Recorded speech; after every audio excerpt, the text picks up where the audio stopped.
The offices of Assistant District Attorneys Jonathan Steele and Vicki Burns.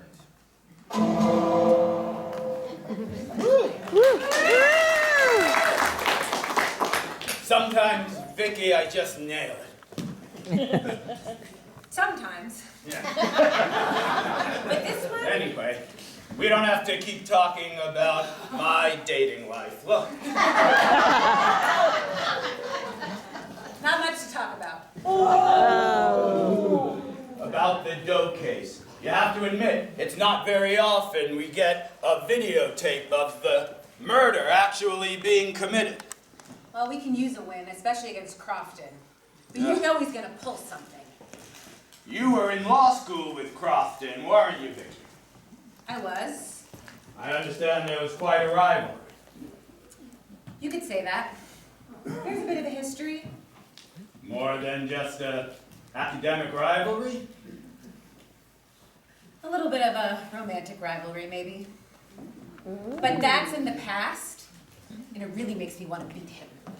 Well, we will. We have the iron, we have all the testimony, and we have the videotape. I don't even think Crofton can come up with some way to get out of this. You know, it would be good to get a motive, though. You know, anything can happen.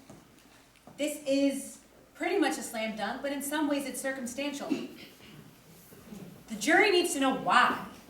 Why would she kill the man she was potentially in love with?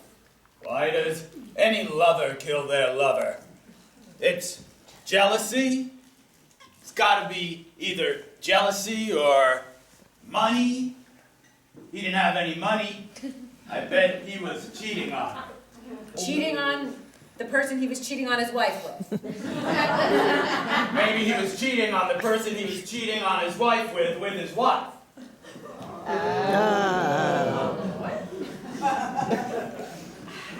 I get a sense there's something we're missing. There's gotta be a reason. People don't just murder for no reason. No, I understand, but you have to understand that sometimes just because a marriage breaks up the first time doesn't mean it's over. Mrs. Steele and I have been divorced and married 4 times. I know. I've been to 4 of your weddings. I thought your last toast was excellent. Thank you. I'm running out of things to say. Look, why don't you go and talk to Jeremy Irons? She made bail, so she's at her home wearing an ankle bracelet. Talk to her and see if you could find out if she suspected John Doe of getting back with his wife. Worth a try.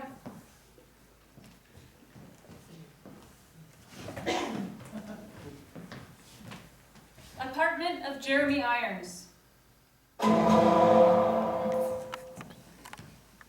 Jeremy. Yes? It's a nice little ankle bracelet you got there.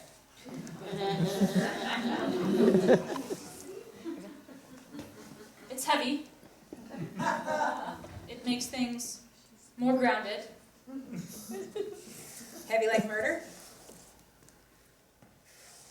Excuse me? What happened was a terrible accident. An accident? Why don't you remind me about how this accident happened? You should know, Counselor, that I have the right not to incriminate myself. That is correct. And maybe you could just tell me a little bit about your relationship with Jeremy. You know, why you're so sad that he's dead. Or John. I am very sad for Jeremy. And I'm also very sad about John. What a horrible thing. Why don't you explain to me why you had an extremely hot iron that was murderfied at the dock? Why would you be holding a iron? Honey, Jenna.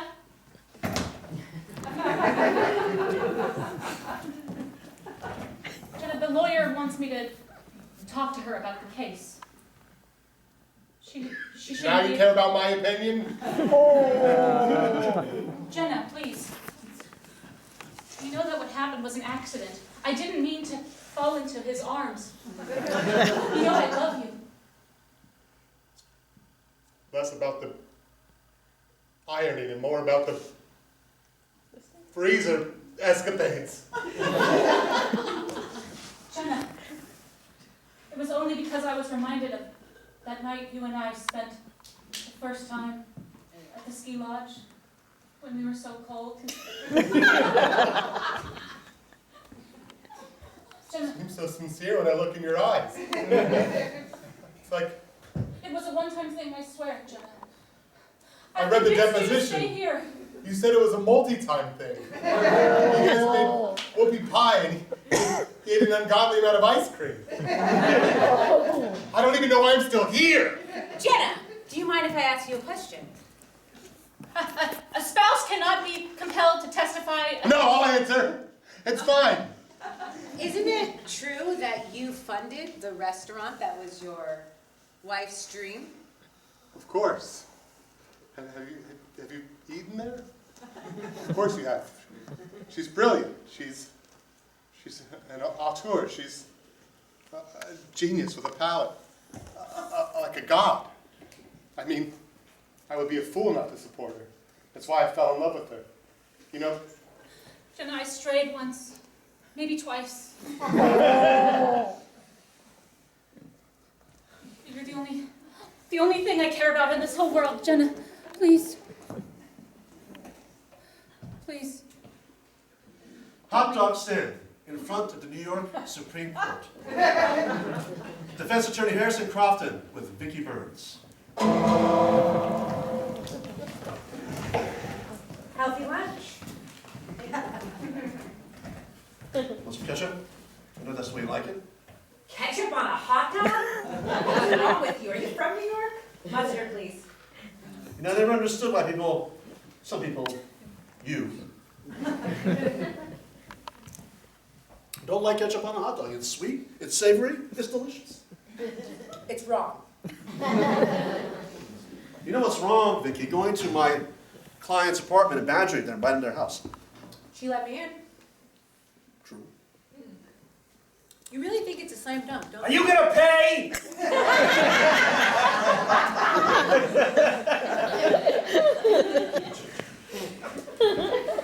Vicki, I know that you and I had butted heads in law school, and I gotta say, you were a damn fine attorney. You butted a little bit more than heads. Or do you just care not to remember? Listen, I didn't want to bring up old wounds, all right? I wanted less and you wanted more. The way we Yeah. do sometimes. I did. And now, perhaps I'm going a little bit soft. But when I saw that you were going to be part of this case, I felt a little tinge of the past bite me a little bit. Really now? I almost didn't want to take the case. But seeing John, let's get back to you, Vicki. I'm sorry I'm laughing, but I'm laughing. We had some great times. We did have some great times. And now? And now you're going to lose this case. Now you're going to lose this case. No. Oh, you think I don't know your client's motive? She can claim it's an accident all she wants, but there's more to this case. There is more to this case, and I should probably tell you right now. I looked at a medical chart and records. She suffered from something called meat-induced psychosis. Don't tell me you're going to pull a novel defense. I sure am. The truth. We can talk about it with the judge in preliminaries. But I want you to drop this case, Vicki. I don't want you to be embarrassed. Embarrassed? You're going to lose. You're the only one who's going to be embarrassed. Judge's chambers, all attorneys present with the judge.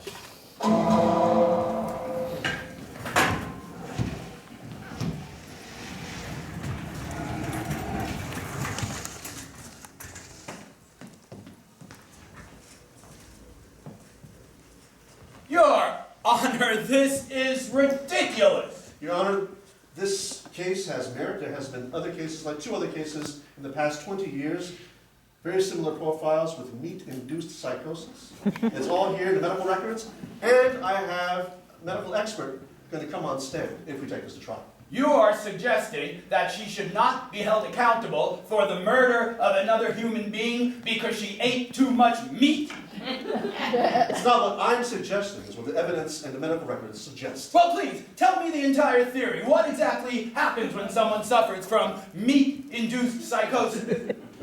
Your Honor, as laid out in the medical record, when certain people with certain genetic predispositions, and in this case, of course, the person here in question is an owner of a meat restaurant. Exactly. A steakhouse. Your Honor, if she knew that she was exposed to this type of genetic impairment, why would she start a meat business? She did not know, Your Honor. I think that's up for the jury to decide, so I'm going to allow it. Your Honor, this is ridiculous. You know I'm a vegan and think red meat is bad for the environment, bad for people. Your Honor, are you suggesting that we should just let loose anybody who commits a murder if they had a hamburger? I remind you of who you're speaking to. Madam Vegan.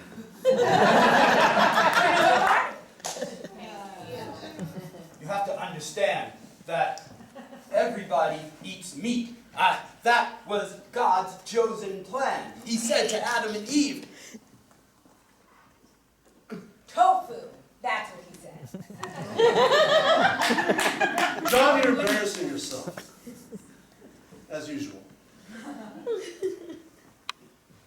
Your Honor, are you going to allow this defense? I've already said I'll allow it. Why are we still here? Thank you, Your Honor. Now we can take this to trial, embarrass you further, or perhaps we can cut a deal. I say time served, and my client is not guilty. She's not even in prison right now. Absolutely not. We'll see you in trial. New York State Supreme Court.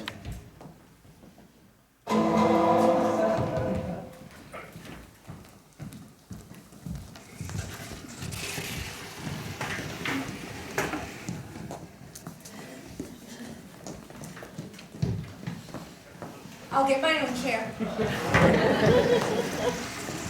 Thank you, bailiff. The prosecution calls Manny Simcox to the stand, a frequent customer at the restaurant.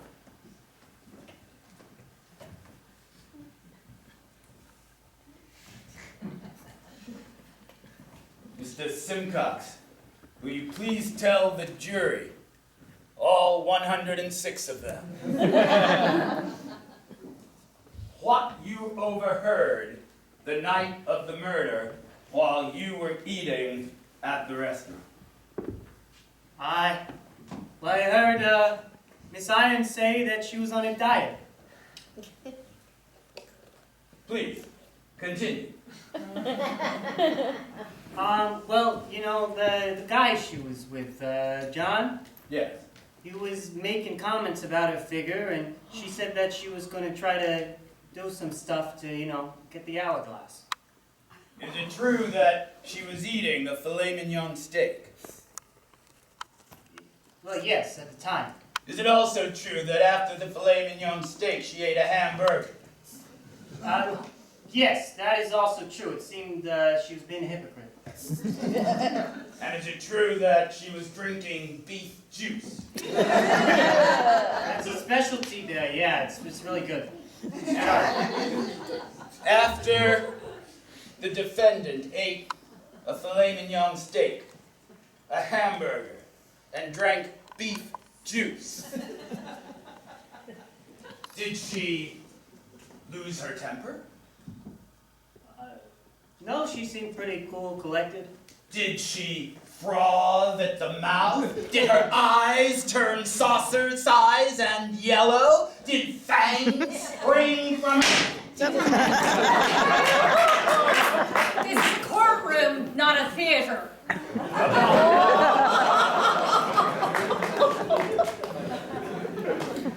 I'll rephrase the question. Isn't it true that after eating all of that meat, she was calm, collected, and sane? Yeah, I would say that. I have one more question for you, sir. I understand that you're quite a carnivore. Is that true? Hey, you know, I've been around the block. You eat a lot of meat? Yeah, I mean, it isn't my only steakhouse. Did you ever kill anybody with an iron after eating meat? I feel like I shouldn't answer that. That would be... If you didn't do it, the answer I'm looking for is no. Okay, no, I've not murdered anybody. Counselor. I have no further questions for this witness. We're not done with you yet. Oh, okay. Sorry. Mr. Sincox, please tell me and the jury, what is it that you do for your daily profession? I sell different products to restaurants.